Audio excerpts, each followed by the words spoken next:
The Gothic 1 remake does not want to make you feel important. It's going to drop you into a prison colony, no money, no reputation, weak equipment, and barely enough combat ability to defend yourself from the local wildlife. The people here do not care that you are the hero of the story. They are here to lie to you, threaten you, rob you, beat you unconscious, and leave you in the dirt. And this is exactly why the opening half of Gothic works so well, because you do not become powerful because the story says you're special.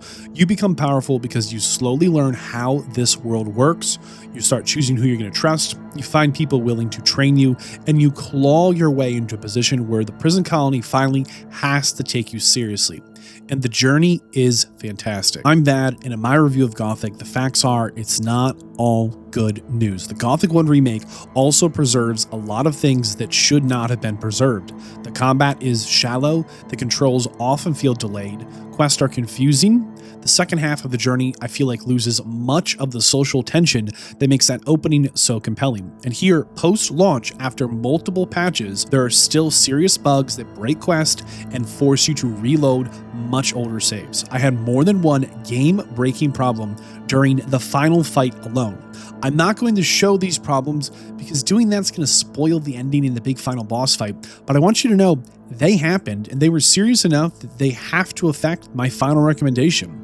This review is not about whether Gothic 1 was a remake that faithfully recreated a game from 2001. I don't care whether every rough edge is authentic. What I care about here is this a good RPG here and now as its final product? And here up front, I'm going to say the answer is yes. At the same time, Gothic 1 Remake is also a much harder game to recommend than its best moments deserve. I journeyed through the Gothic 1 Remake on PC through Steam.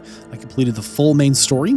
I spent most of my playthrough aligned with the old camp, and I also completed every possible side mission for all the other factions before making a hard commitment and moving forward. I played after several post-launch updates have been released, and frankly, the game rarely crashed outright, but I encountered frequent AI problems, several quests with soft locks, uneven performance, noticeable input delays, and multiple serious issues during that final encounter. The facts are, many quests in Gothic can break in ways that are just not immediately obvious. You're forced to keep many manual saves rolling forward. There are multiple occasions where the only solution was loading an old save from much earlier than I would have liked. Gothic 1 Remake is an open-world action RPG. It's set inside a magic prison colony. There's a kingdom that needs magical ore for a war, and that's about it. People can enter the barrier, but they cannot leave. We're the nameless hero, John Gothic, and we kind of arrive after things have settled down. We're thrown into a situation with basically the clothes on our back and a letter they want us to deliver. There's this larger war with some background, but the real appeal here in this journey is not the fate of the kingdom, it is your time in the prison colony itself. It is a compact world filled with factions, dangerous creatures, political relationships, hidden routes, valuable items, and all kinds of scoundrels pursuing their own interest. Your immediate objective right at the start is simply survival. You need food, equipment, money, training, allies, and eventually a place to stay and sleep inside of the main camps. I think this basic structure is what gives Gothic its identity. The game is less interested in making you feel like the center of the universe and much more interested in making you feel like one desperate person trying to find a place inside an existing social order. I think the Gothic 1 Remake here looks like most of today's action RPGs. It has detailed environments, modern character models, controller support, familiar controls, and a readable interface. Overall, visually, a lot of good things going on. Underneath that presentation, there's an RPG built around a very different set of expectations. The game is going to give you a quest journal, but it's not going to point an arrow towards your objectives. You may be told that someone lives near a landmark, works beside a mine, by this big tree, over that hill, they spend their evening at a campfire. You are expected to listen, remember that information, and find the person yourself. You do not get a map. Eventually, you might have an opportunity to buy one, steal one, beat someone up, and grab one. There's ways you can get a map, but once you finally have it, it's just a map. It's not going to fill itself in with map markers. It's not going to help you with people, collectibles, or objectives. I think at its best, it creates a stronger relationship between the player and the world. The facts are, I began recognizing paths because I had walked them several times, not because I looked at my map and looked at my map markers. I started to remember where people ate, slept, and worked, which camp entrance I liked, which one I thought was safest. I started reaching objectives based on spoken directions and environmental landmarks, and it all felt genuinely rewarding because I had paid attention and solved the problem myself. Gothic does not constantly interrupt itself to explain its systems. Instead, you're continually given the most basic, if any, information, and then you gotta learn through experimentation. Lockpicking is an easy example here. The game does not tell you how the lockpicking system works. Yes, you get a lockpick, you get a direction, you're told to break some locks, and over time you start to understand the pattern. But you have to have a willingness to learn, and I think that willingness to let the player want to learn is one of Gothic's greatest strengths. I think we need to make one important distinction here, which is the difference between discovery and just bad communication. The facts are, sometimes a quest character will not speak to you because the game expects you to have talked to someone else first, even when the relationship between those conversations is not clear to you. Sometimes an important location is much easier to miss than it needs to be. And sometimes you know what you should do, but the person you're trying to interact with has become stuck, disappeared, stopped responding correctly. These are moments that are not rewarding. They're frustrating. They're friction. They're not fun. I think the Gothic 1 Remake does not always understand that difference between discovery and just poor communication. And this same conflict appears throughout the game. Remember, this is a remake, and this remake is here to modernize Gothic. In a lot of ways, it's made the controls easier, it's made things easier to look at, but it has stayed deeply committed to older design decisions, even when those decisions are not helping the experience. I think on some level that is both the reason this game feels distinct, but also the reason it can feel unnecessarily cumbersome. I think the opening hours are easily the strongest part of the Gothic 1 Remake. You're going to enter the colony at the very bottom of the social structure. Everything can and will kill you. Even the smallest creatures can end a fight and kill you in 1 or 2 hits. You can't afford anything. Basic weapons are way too expensive. Armor is even harder to obtain, and the protection that armor provides will immediately make a difference between surviving an encounter or being killed instantly. There's this clear sense of vulnerability. You very quickly learn you cannot treat every enemy as something placed there for you to defeat, farm, get some XP, and move on. Some paths are effectively closed because the creatures living there are too strong for you. Some people are just too dangerous to challenge. They will beat you up. They will take your lunch money. Some quests are just better approached through conversation, theft, manipulation, or just convincing someone stronger to deal with the problem for you. This world is not divided into areas that politely scale around your current level. It is expected of you to read the danger and make decisions accordingly. And I think the early faction quests give you a strong reason to explore. Whatever camp you join, old camp, new camp, swamp camp, they all have unique, different identities, political structures, and ways you're trying to survive. I think the old camp has the closest connection to the outside world. It's established, it's wealthy, and it is deeply corrupt.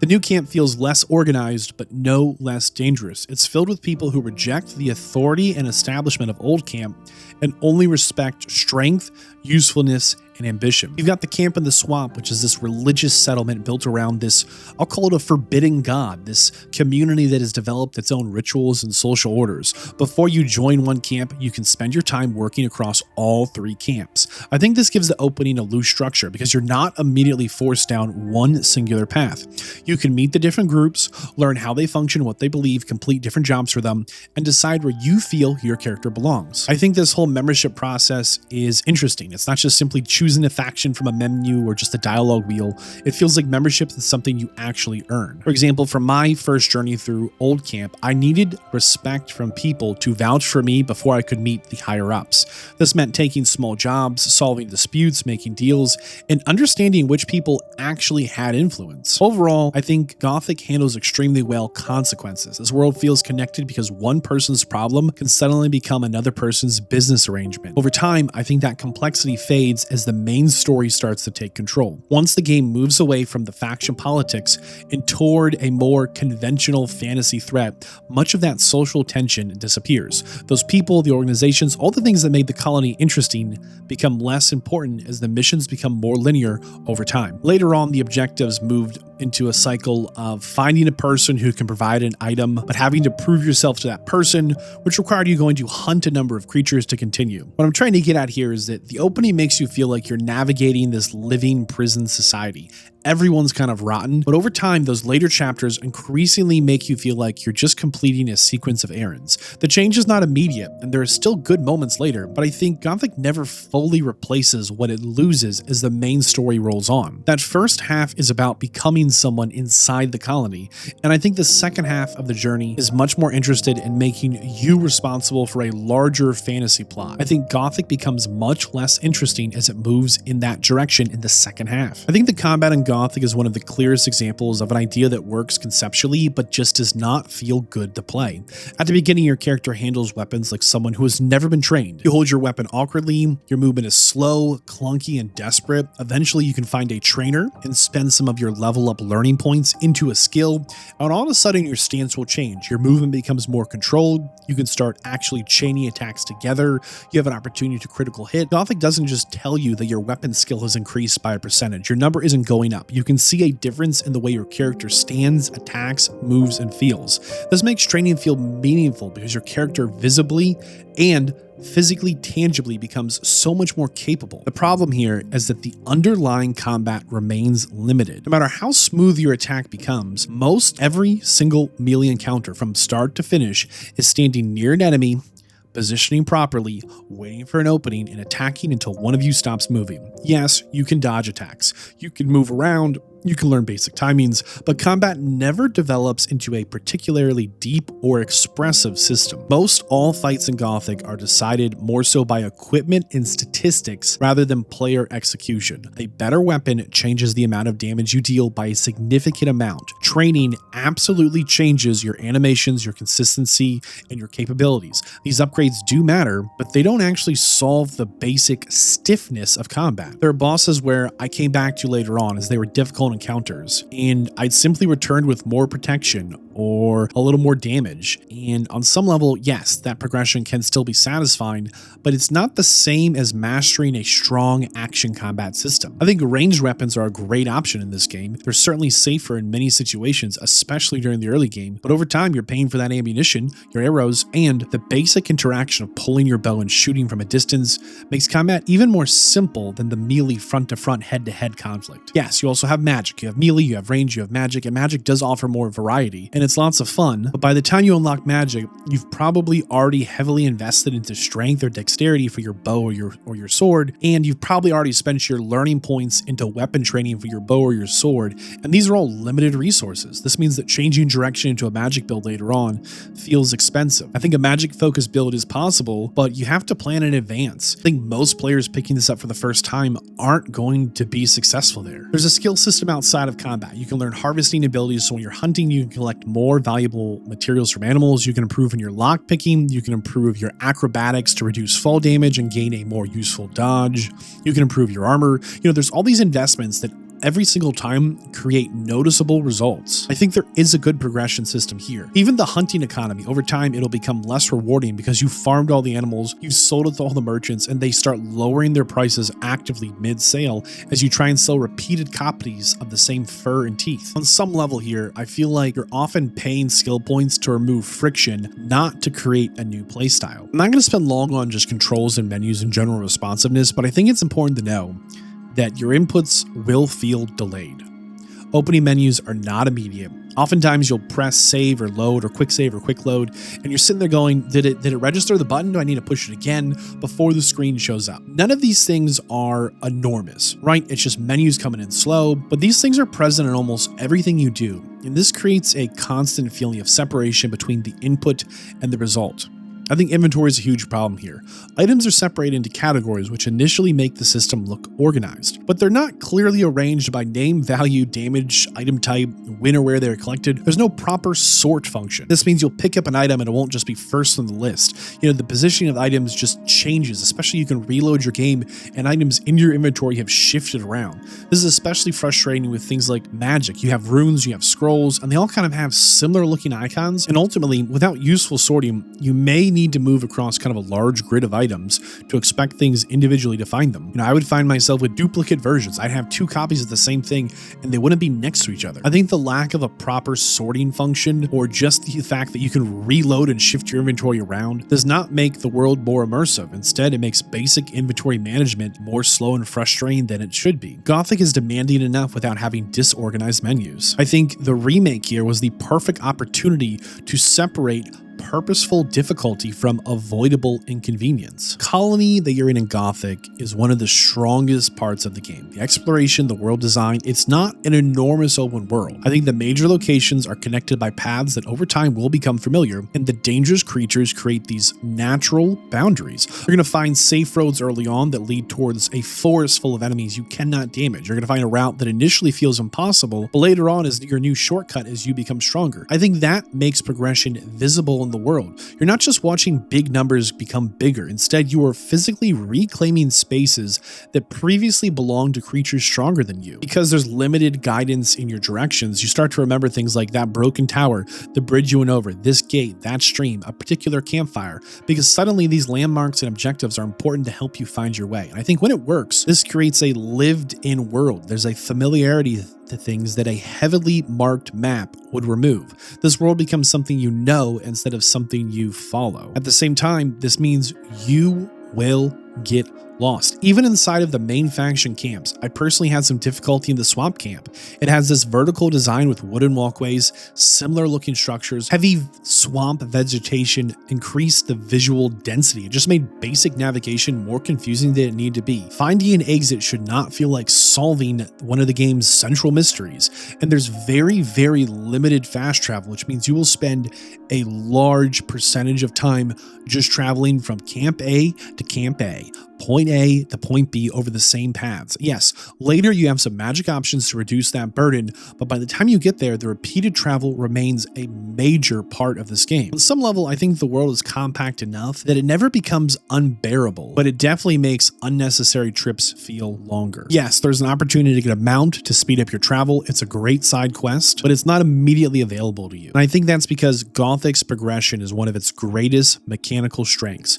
You begin so weak that every improvement matters. Just a slightly better weapon suddenly will open up an area of the map that was previously far too dangerous. You get a slight improvement, just a new set of armor, and all of a sudden you turn a one-hit death scenario into a survivable encounter. You get a new mount, and all of a sudden you can make it from point A to point B before the sun goes down, and you can talk to someone to complete that quest just in time. As you learn how the economy works, it changes whether you start to choose some loot to steal or to sell or just leave it alone. And I think changing how your character quite literally holds, manages, and feels with their weapons really piles on top in a meaningful way. A subtle system on top of all of that is your player knowledge, which is part of the progression too. You're going to learn which enemies are dangerous, which people can be trusted, where the valuable items might be hidden, which characters can be used to help with fights, and ones you just can't win by yourself. You're going to have to learn these things because Gothic rewards world knowledge more than quick reactions. There are times where you're going to know that you're going to be able to lead a stronger monster into an even stronger character. You know that an occupant, one of the characters, is going to leave their house, so you can go rob it. You know which character wants a conversation manipulated in a certain direction to get a certain outcome. You start avoiding fights until you have the right protection to win. You suddenly get a scroll to transform into a bug or a bee, and all of a sudden you can solve a problem in a way that is not immediately obvious. Yes, Gothic is frequently unfair, but over time it also gives you room to be just as unfair in return. And I think that creates a satisfying shift over the course of a full adventure. The colony that once seemed hostile and impossible gradually becomes more manageable. One of my favorite little side stories was the opening cutscene where you get punched in the face. You can find that character later and deliver some justice. There are enemies that force you to run away, and eventually you will be able to defeat them without much trouble. There are people who treated you like disposable newcomers, and suddenly they start to recognize your position and treat you differently. I think the end of the game, things become dramatically easier compared to the beginning. The problem with with this is that the later game does not always provide appropriate challenges or systems interesting enough to make use of the full power that you obtain. Yes, you gain more strength, but the combat still relies on the exact same basic interactions, spacing, flow. Yes, you gain access to new areas, but the quest structure becomes more linear and more repeated. On some level, as John Gothic, the nameless hero, continues to improve, the game around him becomes less socially complex. I think progression remains satisfying, but the reason to use that progression continues to become less compelling. I found the setting of Gothic more interesting than the main story. A magical prison colony controlled by prisoners and wizards is just a strong presence. There's an immediate reason for every faction, law, and personal relationship inside the valley. There's this currency, this ore, it's the money, it's used to protect businesses, violence is common, but death is not always the automatic result. Characters will be beating one another unconscious to steal their valuables and just walk away. I think this small distinction gives these fights a social meaning. You're not here fighting to save the world. Sometimes you're just fighting because someone tried to extort you, because a deal went wrong, because you've been ambushed by some bullies, because you need to establish that you cannot be pushed around. And there are these faction politics here supporting this premise in this world. You have guards that are offering to protect people who pay them, merchants who are depending on smugglers. There's people who appear loyal but have private arrangements with another group that might actually be at odds. And your actions directly interfere, interact, and change all these arrangements. And during the early chapters, the story is so strong as it focuses on these relationships. The larger fantasy plot is much more ordinary. As your role expands and the threat becomes more conventional, the colony is less important. The game moves away from specific social world that it's spent all this time building up and towards this broader conflict that is never as distinct. I think the pacing here suffers as a result. Several of the later quests just feel like a barrier between you and another major event. Find someone who can help. They need proof here who you say you are. The proof requires hunting a creature, collecting an item, getting a trophy. You return with proof that you are that guy, and you move on to the next required person to repeat the cycle. This work does not always feel connected to the same urgency of the main story. Instead, it starts to feel like a list of conditions that Gothic wants fulfilled before it's going to allow the plot to continue. Even when you're completing that same basic loop over and over, I think the environments are often impressive. The valley has the strong sense of place. There's good lighting, vegetation, architecture, scale. You find different biomes. You find beaches, forest, valleys, mountains, caves, lava, snow. I think the voice acting is a bit of a mixed bag. Some characters sound very convincing and they support the world and the atmosphere, and some characters less so. Sometimes the lines feel a little flat or detached or just poorly mixed against the rest of the scene. And because Gothic pens so heavily on conversations, any inconsistency is immediately noticeable. I think the soundtrack and general environmental sounds do a great job of supporting the colony's atmosphere, but the audio mix occasionally makes the voices feel disconnected from the environment, weakening scenes that should feel immediate and personal. I had this happen on the final boss fight where it only pumped the atmosphere sound instead of the clash of battle. It was so sad. As the facts are, the technical conditions of Gothic here in the Gothic 1 remake is one of the largest obstacles to recommending this for anyone, because the game will run well for long stretches, 5, 10, 15, 20 hours. You can move through the world without much of any problems, but stability is not the same as reliability. You're going to get NPCs that'll get stuck while they're following you. There's characters that are required for a quest and then the quest just stops. You need to recruit a person, they need to follow you, and they're just not doing their intended behavior. There's a monster coming, a character fails to react, they get killed. There's groups of people that'll suddenly all be aggressive without a clear reason. No one was in the room, no one was in the house, it's night, everyone's asleep, no one could have seen what I've done, the whole camp's mad. They're just situations that are hyper specific that you're going to find that are glitched, bugged, and broken. You will have to reload older saves. Most all the problems can be solved by reloading older saves, but the facts are you just don't always immediately know something is broken. You can continue to play for several minutes before realizing an NPC was supposed to be following you